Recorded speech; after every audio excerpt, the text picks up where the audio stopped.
Dans le cadre de sa campagne de promotion des métiers de l'armée de l'air, la base aérienne de Metz-Frescati nous a ouvert ses portes afin de mieux comprendre son fonctionnement et ses attentes en matière de recrutement. Du cuisinier au pilote d'hélicoptère, en passant par l'électricien, le maître-chien ou le contrôleur aérien, ce sont plus de 50 métiers ouverts principalement aux jeunes. Petit tour d'horizon tout d'abord sur les missions de la base aérienne avec le colonel Jean Rondel. L'ensemble des missions de la base aérienne est tout d'abord une plateforme aérienne du réseau des bases françaises qui permettent de gérer l'activité aérienne de l'armée de l'air, l'activité aérienne de tous les jours, d'entraînement ou opérationnelle. Et puis c'est une base qui accueille un certain nombre d'unités opérationnelles dans le domaine du renseignement, donc unités d'écoute électronique qui vont écouter les fréquences radio et radar d'un adversaire potentiel, unités de soutien des forces au déploiement, de soutien du déploiement des forces. Donc une unité radar qui va pouvoir placer des centres radars en pleine nature ou sur des bases aériennes non équipées et pouvoir permettre la continuité des opérations aériennes en opération extérieure comme en métropole. Une unité de télécom qui va pouvoir apporter le support télécom aux opérations en mettant en liaison les postes de commandement et les différentes unités déployées. Et une unité d'infrastructure qui va pouvoir installer des infrastructures sommaires ou plus élaborées pour pouvoir permettre à nos unités de se déployer dans la durée en opération extérieure ou en métropole. Ensuite, nous avons des unités aériennes.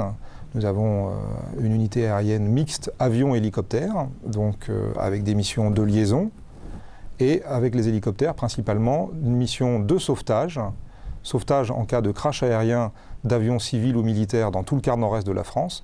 Donc c'est l'unité dédiée qui irait en premier lieu repérer le lieu du crash et poser à proximité de ce crash les équipes médicales nécessaires au premier secours. Une autre mission de cette unité hélicoptère est la police du ciel. Ils s'entraînent et sont capables de pouvoir apporter une protection à différents endroits, soit de rassemblement d'autorités, soit d'endroits névralgiques qu'il faut absolument protéger, et sont le complément des avions de chasse qui sont en alerte en France pour pouvoir, par rapport aux cibles lentes, aux avions lents, ULM, eh bien, offrir la même capacité d'intervention à l'armée de l'air, interception, surveillance, interrogation, dissuasion pour que les gens sortent de la zone interdite et, le cas échéant, sur ordre de la chaîne gouvernementale, eh bien, effectuer les tirs de semonce jusqu'aux tirs de dissuasion et de destruction si cela devait avoir lieu. Si l'on rajoute le centre d'instruction des équipages d'hélicoptères formant les pilotes de l'armée de l'air, ces différentes unités représentent 2500 militaires, une ville dans la ville et des moyens considérables nécessaires pour faire vivre la base et pour répondre aux objectifs de l'armée de l'air. Aujourd'hui, nous avons besoin dans différentes spécialités et nous avons besoin en permanence, ce n'est pas conjoncturel sur ces quelques semaines, ces quelques mois, de spécialistes dans les domaines de la protection, dans les domaines de la restauration-logement ou dans les domaines de l'infrastructure, ce qui fait que nous sommes en permanence à la recherche de jeunes qui seraient intéressés par venir travailler dans l'armée de l'air, donc venir travailler soit une période de contrat court, premier contrat est de 3 ou 5 ans suivant la spécialité, mais ces jeunes peuvent aussi envisager une carrière plus longue, par contrat successif, pouvant même amener jusqu'à 25 ans de service au sein de l'armée de l'air. Ouverte principalement aux jeunes de 17 à moins de 23 ans, la cellule du bureau Air Information recrute actuellement différents corps de métiers. À l'heure de faire les bons choix en matière d'orientation et de formation, l'armée de l'air se lance donc dans une véritable opération séduction avec un objectif clair et précis, revaloriser l'image que l'on peut se faire de l'armée. L'armée de l'air propose plus de 50 métiers en fait aux candidats, en proposant d'abord des types de recrutement réservés aux militaires techniciens de l'air, où là l'armée de l'air propose en fait des métiers à des étudiants titulaires d'un CAP, BEP ou bac professionnel, âgés entre 17 et moins de 23 ans. Ensuite, on va retrouver donc le recrutement des sous-officiers, donc pareil, donc ce sont des étudiants qui sont âgés entre 17 et moins de 23 ans, titulaires d'un bac de l'enseignement général ou technologique, où ils pourront en fait réaliser un métier dans plus de 5 grandes familles de métiers. On va retrouver en fait le corps de la famille du renseignement, le corps des opérations aériennes, où ils peuvent devenir contrôleurs aériens sur une base aérienne. Ils peuvent également, dans les métiers de la sécurité et de la protection défense, devenir fusiliers commando, maître chien, pompiers de l'air. Ils peuvent également soutenir les bases aériennes en devenant informaticiens, en devenant moniteur de sport, moniteur de simulateur de vol, infrastructeur dans les métiers du bâtiment. Ils peuvent également être restaurateurs, être infirmiers, être comptables, secrétaires de direction. Voilà autant de métiers, en marge bien sûr du pilote que l'on voit tous les jours dans le bleu azur, ou des mécaniciens avions bien entendu, puisque l'armée de l'air également propose des métiers dans la mécanique automobile et la mécanique avion. Un panel de métiers est donc proposé. Le recrutement, quant à lui, se fait par une série de tests et d'une visite médicale d'aptitude. L'élève rentre ensuite dans différentes écoles militaires avec un souci permanent, et cela dans toutes les armées, pratiquer un bon recrutement et une bonne formation pour pouvoir réaliser, le cas échéant, une bonne reconversion. Ce qui est très important, c'est de pouvoir démontrer que l'armée de l'air va proposer des métiers qui sont aujourd'hui transposables au secteur civil.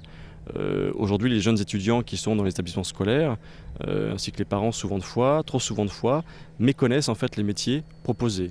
Des métiers comme infirmier, des métiers comme professeur de sport, moniteur de sport, ça existe aussi dans l'armée de l'air. Des métiers comme pompier, ça existe aussi dans l'armée de l'air.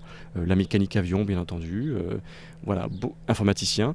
Voilà beaucoup de métiers qui sont, que l'on peut réussir, où on peut s'épanouir dans l'armée de l'air, dans l'institution de l'armée de l'air. Formation, possibilité de travailler sur du matériel sophistiqué, performant et technique, opérations extérieures, promotion sociale dans l'accompagnement dans le civil, autant d'avantages à s'engager dans l'armée de l'air. Des avantages qui ne doivent pas pour autant ausculter les devoirs et les qualités des jeunes recrues. Les principales qualités pour être un bon militaire, celle que je citerai en premier, c'est vraiment l'esprit d'équipe. C'est-à-dire que vous avez compris par la complexité de la structure de la base et des unités qui sont stationnées, qu'une personne toute seule ne peut pas faire le boulot.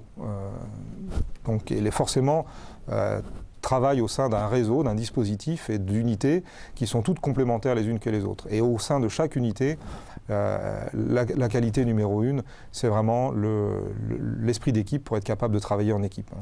Ensuite, un certain nombre de qualités qui sont qualifiées de militaires, mais qui, je pense sincèrement, ne sont pas militaires. Elles sont des qualités qui sont communes à tout le monde du travail.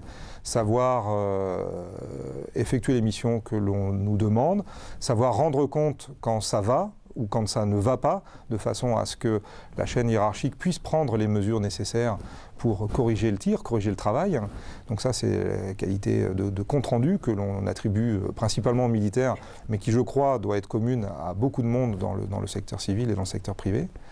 Et puis ensuite, la passion pour le travail bien fait, mais c'est aussi une qualité qui n'est pas spécifique militaire et qui permet aux gens de trouver une satisfaction personnelle dans leur travail de tous les jours et d'être capable de supporter les contraintes du travail, les contraintes qui sont une certaine disponibilité, une capacité à pouvoir partir en détachement à l'extérieur, des périodes entre 2, 4 et 6 mois éventuellement, dans le cadre des missions que les armées et l'armée de l'air en particulier doivent réaliser au nom du peuple français à l'extérieur, dans les théâtres d'opérations extérieures.